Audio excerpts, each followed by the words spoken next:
గోధుమలు బియ్యం నిల్వ చేసేటప్పుడు అందులో పురుగు పడుతూ ఉంటుంది. అలా ఎక్కువ కాలం పురుగు పట్టకుండా ఉండాలి అంటే అందులో ఖాళీ అగ్గిపెట్టె డబ్బాలు వేసి ఎయిర్ టైట్ చేసేయండి. ఇలా చేస్తే ఎక్కువ కాలం పురుగు పట్టకుండా ఉంటుంది. ఇప్పుడు మరో చిట్కా. కొంతమంది షాంపూస్కి బదులుగా కుంకుడుకాయ రసం వాడుతూ ఉంటారు. అయితే కుంకుడుకాయ రసంలో కొద్దిగా మందారాకుని కూడా పేస్ట్ చేసి వేసి తలస్నానం చేస్తే జుట్టు చాలా మాయిశ్చరైజ్డ్గా ఇంకా సిల్కీగా ఉంటుంది. కొంతమంది ముటిమలతో బాధపడుతూ ఉంటారు. అయితే ముటిమలు తగ్గాలి అంటే ఎక్కువగా కొబ్బరి నీళ్లు తీసుకుంటూ ఉండాలి. అంతేకాకుండా గంటకొకసారి చన్నీటితో ముఖం కడుగుతూ ఉండాలి. మీ స్కిన్కి చక్కటి గ్లో రావాలి అంటే చాలా సింపుల్ హోమ్ రెమెడీ. ఉడకబెట్టిన దోసకాయ గుజ్జుని ముఖానికి అప్లై చేయండి. కాసేపు అయిన తర్వాత కడిగేసేయండి. అప్పుడు మీరే చూస్తారు మీ స్కిన్ ఎంత చక్కగా గ్లోయిగా ఉంటుందో.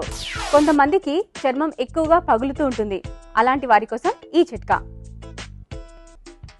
బాగా మగ్గిన అరటిపండు గుజ్జు, కొద్దిగా గ్లిజరిన్,